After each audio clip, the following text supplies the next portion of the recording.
What's up, guys? I'm here with little Rika. We're a little late, but we're here. So today we have Coach KD Mathews joining us. And the best way to describe him based off his Instagram would be a humble hard ass. A humble hard ass because he is pretty savage in some of his posts. There's a lot of truth to it, but I like how he shares his background and the story behind his training. So we're gonna wait for Katie to request to come in.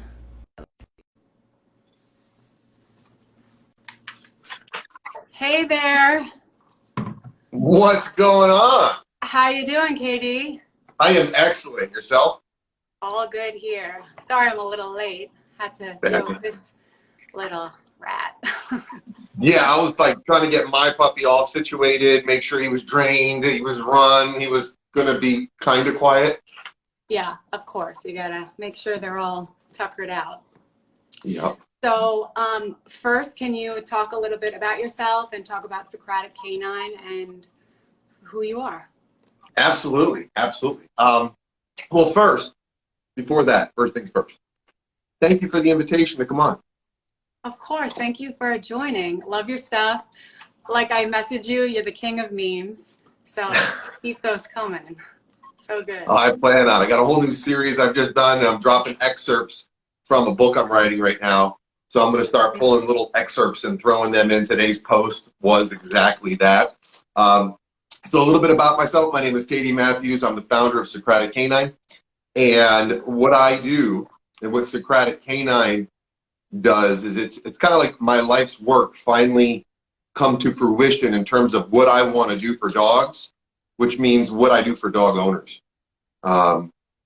And today's post actually was from the About Me section of the book, where, I'm very transparent about past, present, future plans.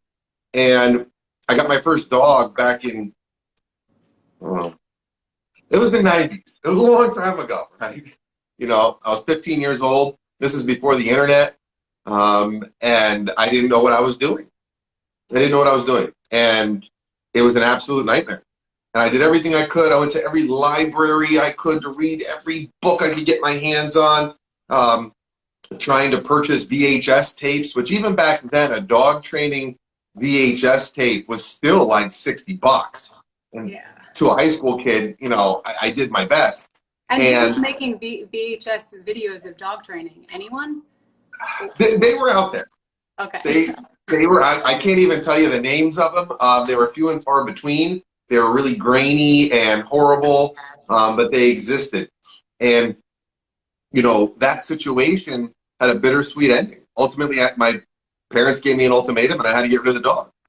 I was lucky though, and the dog was lucky that we had a friend of the family who was a bird dog trainer, and the dog was a Labrador, and he had been drooling over my dog since the day I brought it home. And so when it was time for the dog to move on, he moved on into an amazing home, lived his life as a champion field trial dog, was bred many times. He lived a good life. But that trainer took me in too and introduced me to dog training. And this is what it is. This is what it's like. That's where it started. And then I'm a nerd.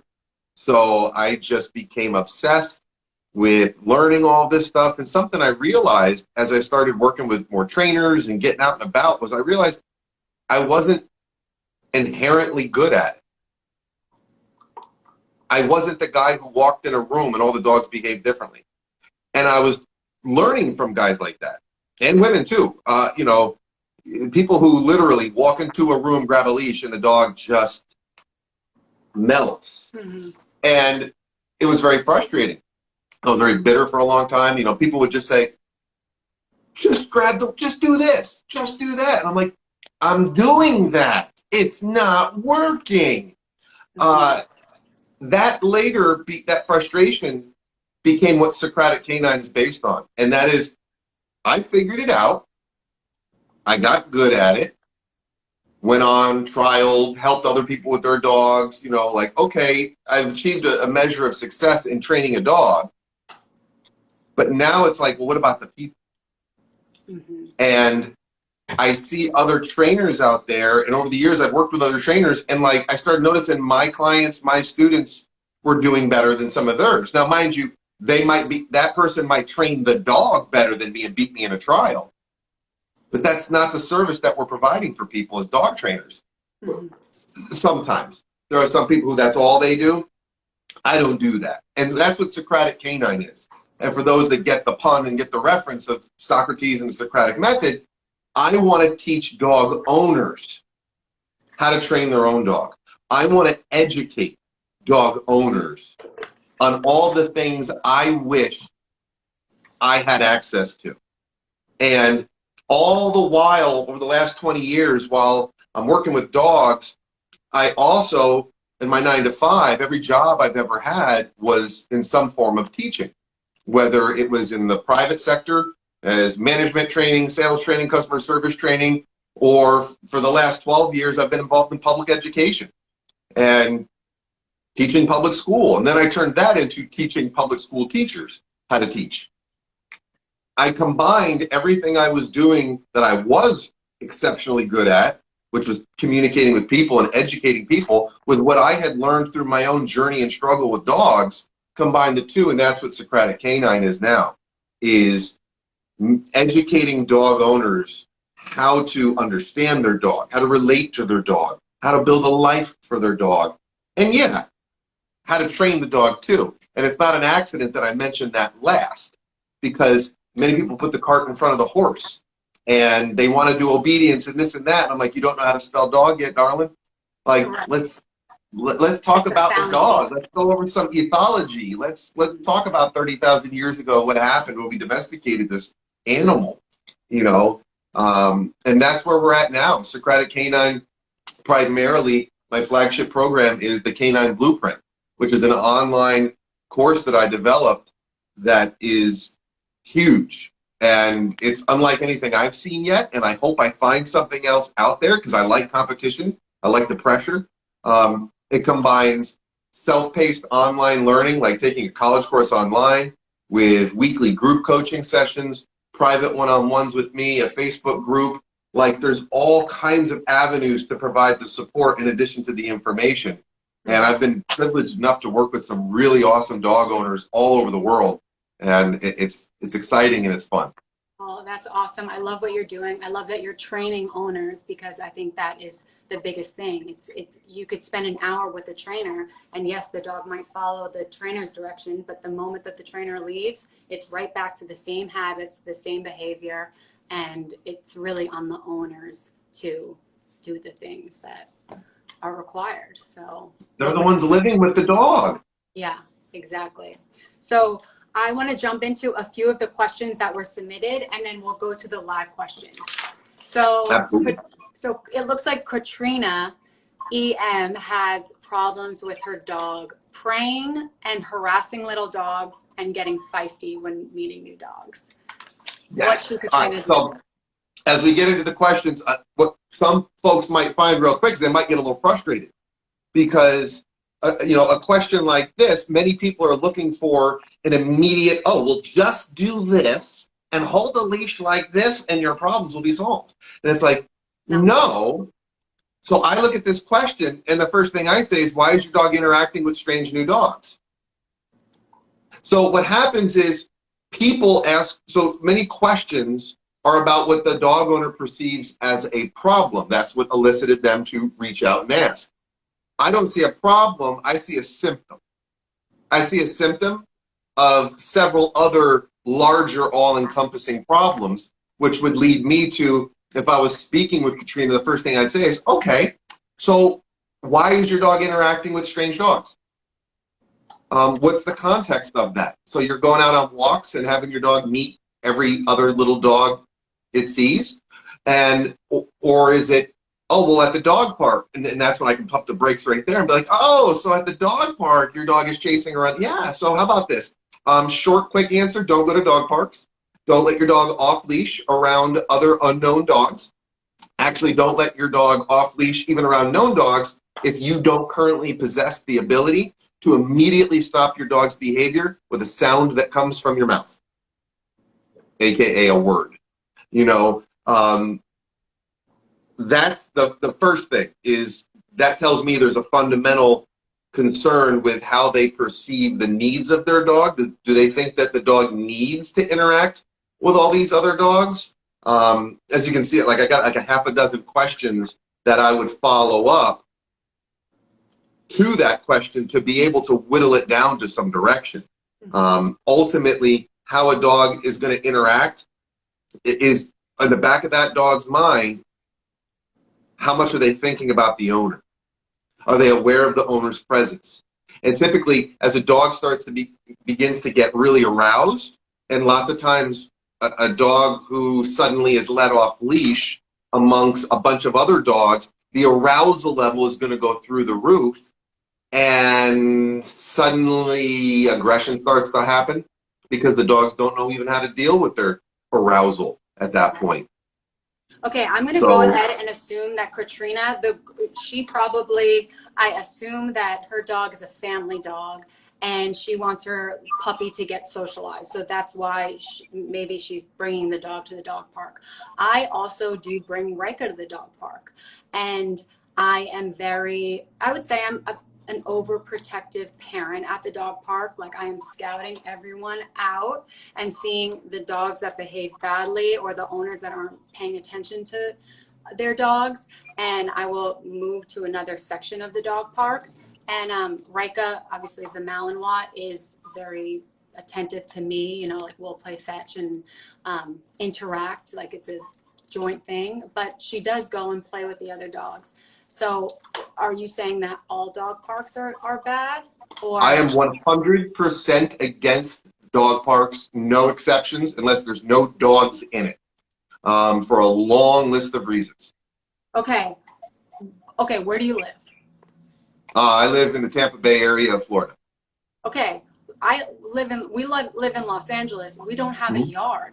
Where do we go? I feel where do you go to do what?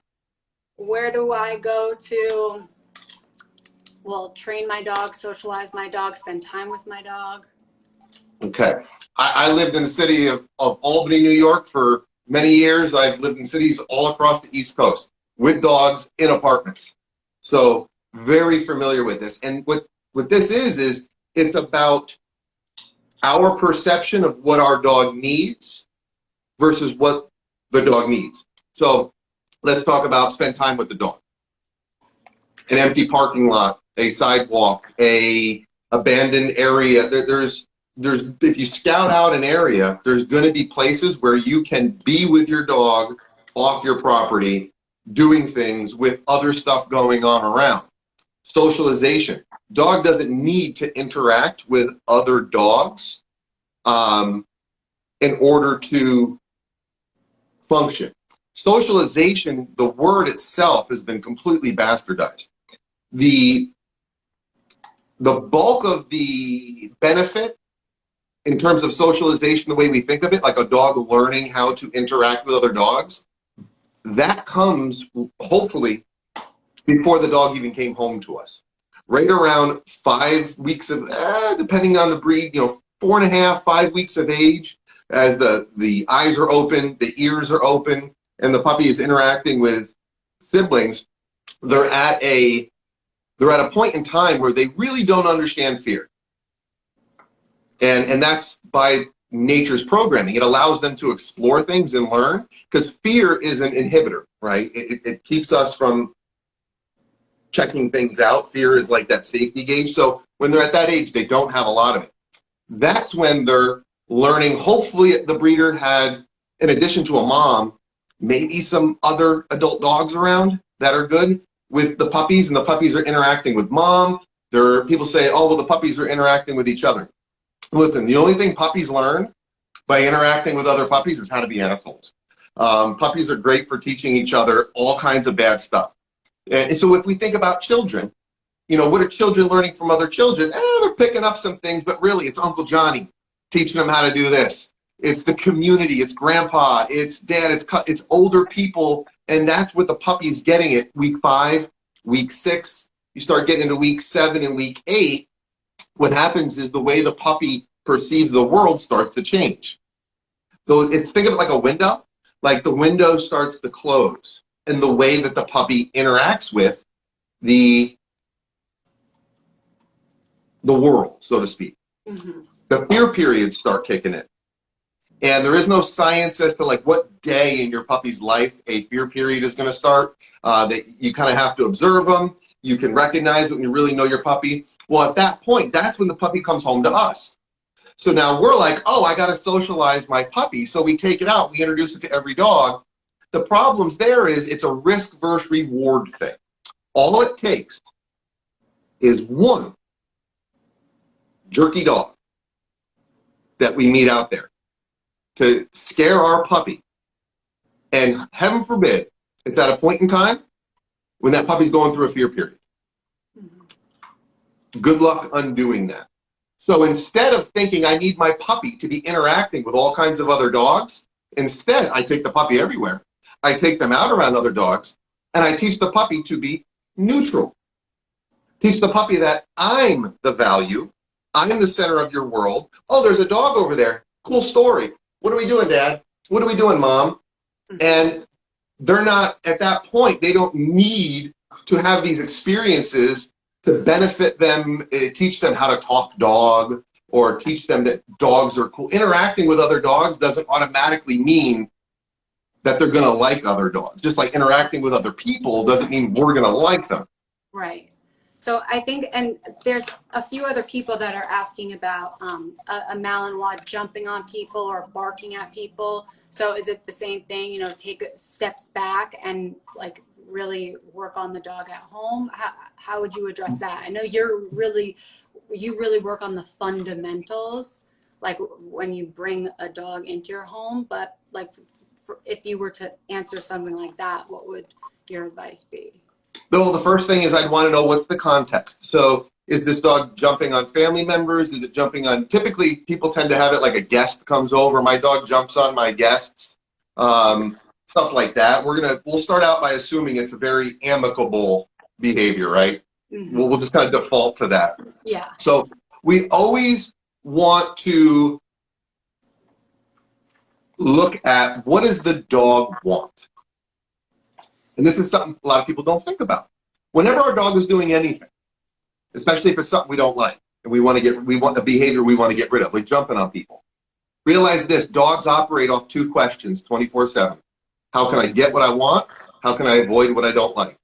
We do the same thing. Yeah. So the dog at that moment, if I want to understand how to stop my dog from jumping on people, the first thing I talk about with the student is, okay, why do you think your dog is doing it? What does he want? Oh, he wants attention. All right. Well, why do you think he thinks that that behavior is going to get it? Because somewhere along the line, it worked. The dog wanted attention. It jumped. It was put in a position where it could, first mistake. And then it did jump. And what did that dog learn when it did that? That it got what it wanted. So the first thing I have anyone do to stop a behavior, I don't jump for the punishment card. I jump for let's understand the dog. Let's see why are they doing it. So this is a question from Belgian Milo, and she's in the chat right now. So she can give a little bit more context. Barking at kids. How to stop jumping on people or barking at kids. So barking at kids, is that just, it's Leslie, right? Like if you're walking with your dog on the street and the dog is barking at kids. Okay, that's it. The first thing I do with something like that is it doesn't matter whether it's barking at kids, barking at adults, barking at anybody. Anytime you have a dog who's at the end of the leash doing something with the environment, barking playfully, barking aggressively, barking fearfully, fill in the blank. The root of the issue is why in that moment does your dog not care about you? That's the first question to get someone thinking, because in that moment, the owner means nothing to the dog. If the dog is barking at a child, whether it's scared or aroused because kids are fun, there's a lot of dogs that they love kids and they get super excited.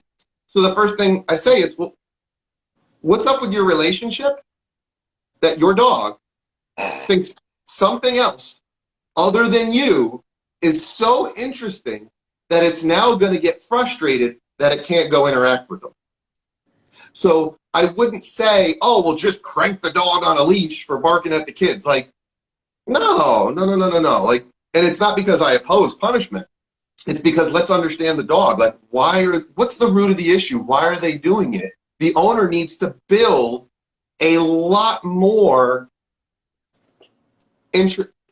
relationship with the dog so that the dog is out in public and it's like, oh yeah, there's kids, but what are we going to do? What kind of fun are we going to do? Type of, approach. Mm-hmm. I totally see what you're saying, but do you think that a dog, it's in them to want to protect their owner, or like almost as a dominance thing, or resource guarding?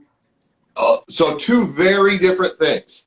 Okay. The common perception, so now we're moving into the assumption that, let's say the dog is at the end of the leash barking aggressively as opposed to excited. Okay. Very rarely is the dog trying to protect the owner, because in all essence, there is no threat. And most often, the dog is, like you said, the second thing that you mentioned, like resource guarding. So when you see that type of behavior at the end of a leash, I'd be quicker to say it's a resource guarding issue, in addition to a number of other things. And what happens very commonly is barrier frustration. Now, when you say barrier frustration, people think a dog behind a fence, a dog behind, a barrier. But from the dog's perspective, it's on a leash. It wants to go there for whatever the reason is. It can't. It hasn't been taught how to deal with frustration. It hasn't been taught to accept not being able to do anything it wants. And now here it is on a leash with something that has scared it, something that has aroused it, something that has made it angry, fill in the blank, and it can't do anything about it. And so it's an animal. What is it going to resort to very often? Aggressive-like behavior, barking, whining, jumping at the end of the leash, very dun, dun, dun, dun, dun, and now to the dog owner, it's like my dog's being aggressive or my dog's being protective. And it's like, well, we really need to learn more about the situation. And for any trainer to specifically tell that individual what to do, I would hope they'd actually observe the behavior so they could read the dog. Because the dog will tell you what's going on. The dog will tell you if they're over aroused, if it's frustration, if it's fear. Just look at them. Mm-hmm. And they'll communicate that. And once you understand that, well, now we can start putting together a plan of, all right, well, how do we deal with that? Again, the leash behaviors like that almost always are symptoms of a much bigger problem, particularly a dog that has way too much freedom, doesn't understand that there are going to be times where it doesn't get to do what it wants. It hasn't been taken out, and I don't use the word socialization, I use exposed. So they haven't taken the dog out and worked on building that engagement with them. Mm-hmm. So now the dog's just like, yeah, I want to go over there. Mm-hmm. So I think that's a really difficult, I think it's really hard for pet owners when you bring a puppy into your house, because the puppy is so cute and everything about the puppy is cute, and you get caught in that love fest with your dog, and you forget oh wait, this dog is going to grow to be a really big dog, and you need to be able to handle that dog when the dog gets big. So how can dog owners stay more consistent and basically just be a hard ass even when it's hard? I deal with that a lot. So I'm sure. That's something that for me personally has become something I've invested a lot of time and energy in learning how to help that dog owner. And one of the things I bring up, and I'll do it on Instagram a lot, is I'll share pictures and videos of my current puppy, Gizmo, because he's the most freaking adorable puppy like ever. Of course, everyone says that about their puppy. Yeah, no, I'm not biased at all. I mean, come on, he's a pit bull with ears that stand straight up. He's amazing. And I personally will look at him sometimes and have to catch myself because he's adorable and I want to share affection with him. So by sharing with my students that I know how they feel, I feel the same way. Here's why I'm a little stingy with my affection. And then boom, here's the education on affection, how to use affection, what happens when there's too much affection, what happens when there's not enough affection. You know, the first thing I have to do is I don't sit and say, you're giving your dog too much affection. Don't do it. I'm a teacher, not a tyrant. I just present them the information. I present to them alternative perspectives. I very rarely talk about dogs when I'm teaching my students about dogs because people have very strong emotional barriers to the dog. So if you talk about something that they can readily identify with, like dating and relationships and parenting, oh, they'll agree with you all day long. And then you bring it back to the dog and you go, guess what? It's the same thing. It's like talking about someone's kid. You immediately get defensive about it and it just becomes way more personal. People in general, one of the biggest things that gets in their way with their dog is their own ego. So people have developed really strong emotional attachments to the current position that they have. And I make a habit a lot of times, depending on what I'm talking about, of saying, well, my current position is, and I say that because, hey, if someone teaches me a better way, a more effective way, I'll take that current position, throw it in the trash, and guess what? I got a new position because I'm not emotionally attached to any of these ideas. And it's that emotional attachment that ties in with ego. We'd rather be right than maybe learn something new about the dog. Right. And we start making all kinds of other assumptions and filling in all kinds of other blanks, and then we start anthropomorphizing, and meanwhile the dog's just there going, hey, I'm still here, I'm still a dog, maybe you could get to know me so you could understand me and we can live an awesome life together. Mm-hmm. What do you think is the number one issue that dog owners come to you for help with? It's typically my dog doesn't listen to me. Like they know something's missing. And I'll say my dog doesn't listen to me because there's a lot of problem behaviors that fall under that umbrella. And that's the problem they come to me with. And then I have to educate them that that's not the problem. That's the symptom of the much bigger problem, which is the relationship you created is not set up to facilitate the relationship that you want. And it's just simply through, they don't know any better. Dogs don't come with instruction books. All that we're left with is YouTube and Google. And based on some of the comments of people reacting to me saying a dog park is bad, it's like, okay, some people are emotionally attached to their ideas. Like I can rationalize and break it down completely objectively and explain the pros and cons and how it impacts the dog. Seats. Plots. Good girl. Sorry. Don't ever apologize for being a dog mom. And that's what I have to unravel is I have to untie those knots that they have in what they think the problem is. And then I got to, somehow finesse in there and let them know, yeah, but actually you messed up 6 months ago.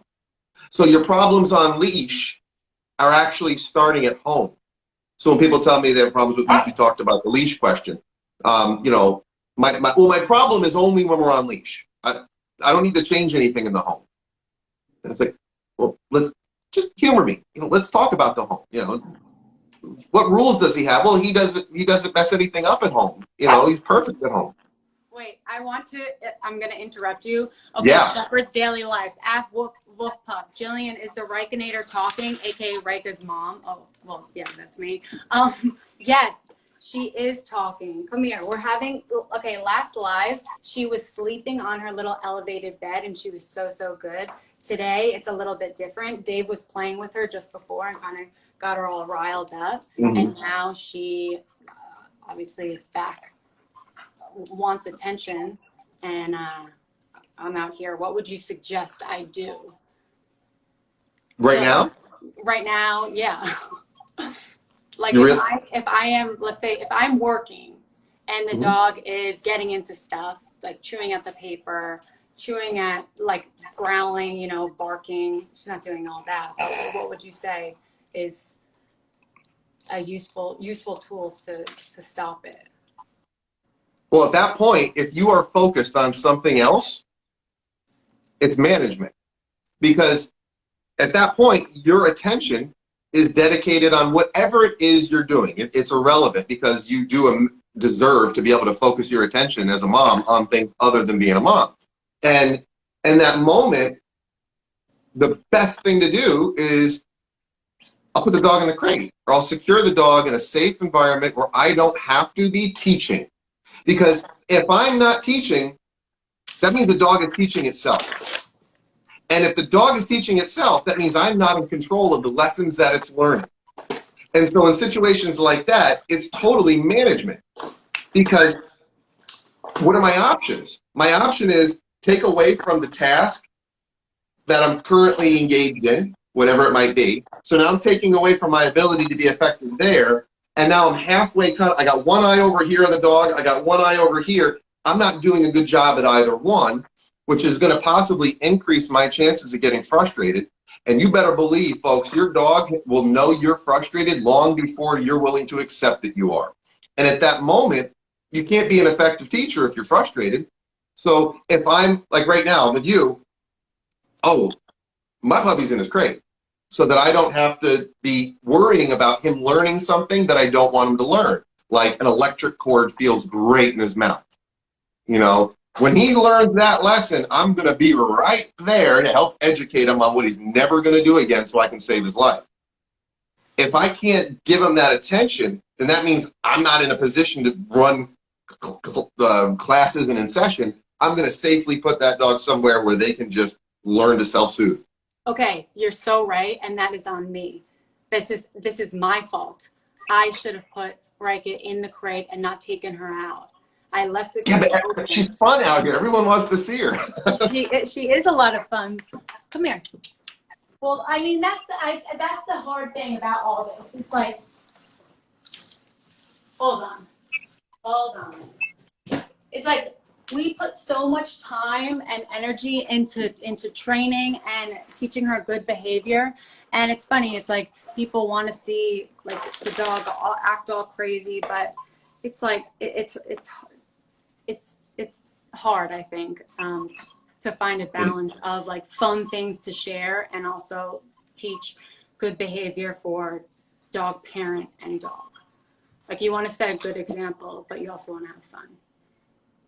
The key is figuring out how to have fun in a way that works for the dog. Because there's our fun, and then there's the dog will think damn near anything we do with them is fun. Right. You know, they're wonderfully easy to please. It's another wonderful thing about dogs. Like, if the dog is just like, you're with me, we're doing something together, awesome. We tend to project what we think fun should be onto the dog. And meanwhile, the dog's like, I really didn't care. Like, we could have been training. We could have been working on some tug. We could have been doing some nose work. We could have been doing all kinds of stuff. You're the one who wanted to do this or that. And as long as we're always remembering, you know, again, I'm one of the few trainers that doesn't have a problem with the term fur mom, right? I have no problem with fur parent, fur dad, fur mom. And people are like, you, KD, are you serious? Like, I'm like, yeah, because I take parenting really seriously.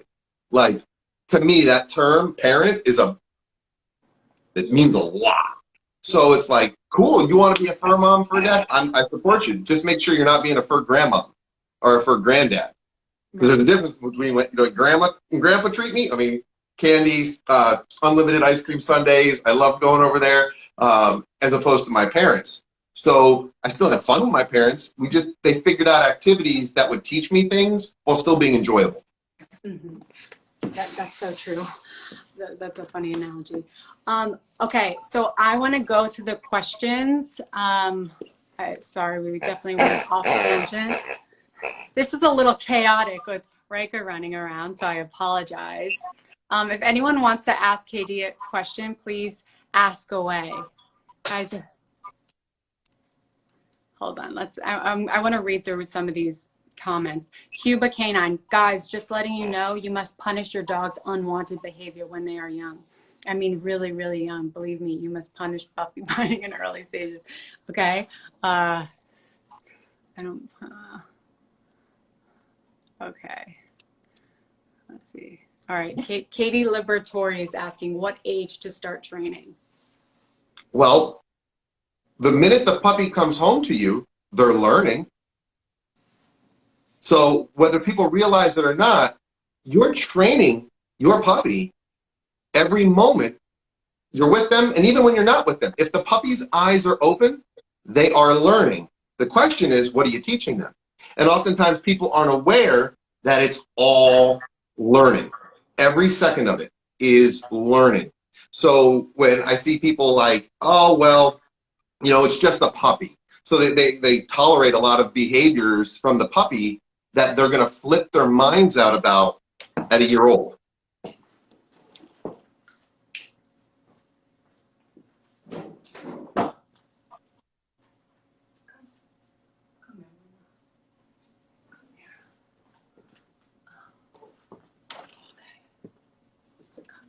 Okay, Rika's getting very, very distracted. Sorry, you were talking about, I think we might have to end this soon because, okay, well, actually, if you want to give me some direction on how you would manage this situation. Yeah, put her in a crate. Okay, in your bed. Good girl. Good girl.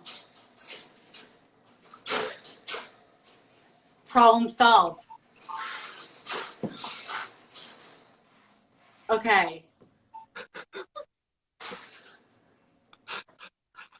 Now you can relax. Exactly. Wow. Thank you for that. Okay. No, really. It's like I spend so much time with Rika. It's like she's overtaking my life. Plus COVID. Seats.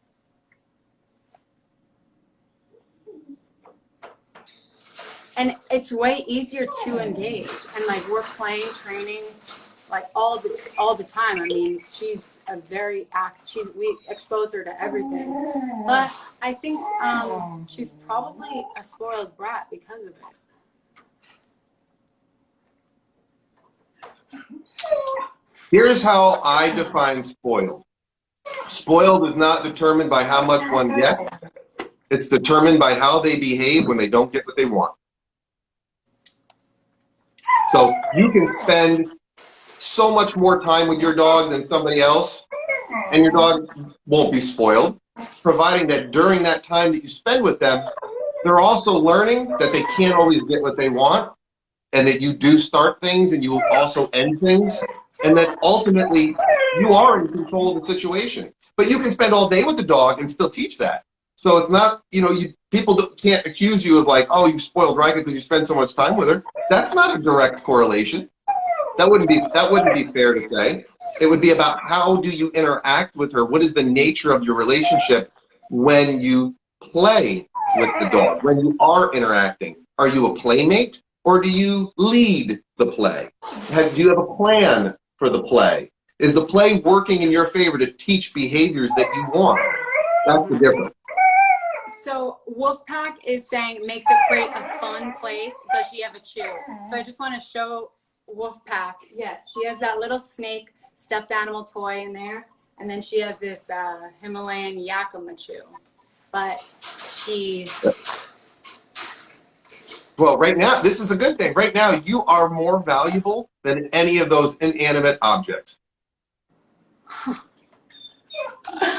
I mean, that's that might be a good thing out in the dog park or walking on the street, but right now it's not so good. I mean, now I just let her tucker herself out.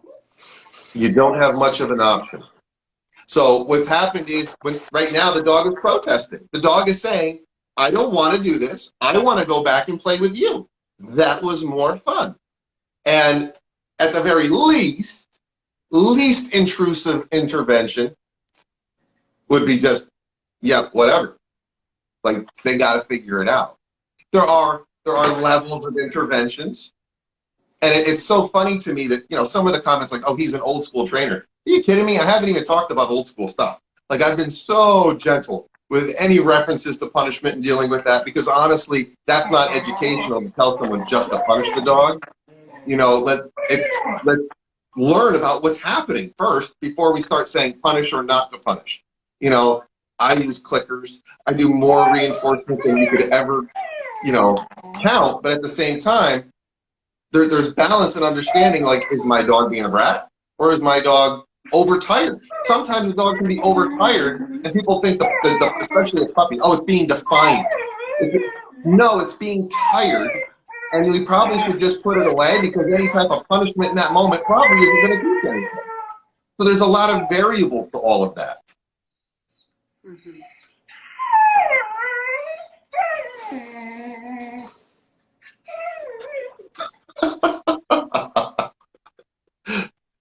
I'm only laughing because right now mine's actually being quiet. It's also like you're damned if you do, and if you're damned if you don't. Like, someone just said, Westwood, the dog, just said no toys, no blankets, no treats in kennel for our Mal. So that's a big thing. Is like, Mal shouldn't have anything. Actually, a Malinois trainer suggested we take everything out. But did they explain why? Well, because they can get into things and become destructive if not properly. If you have a toy in the crate?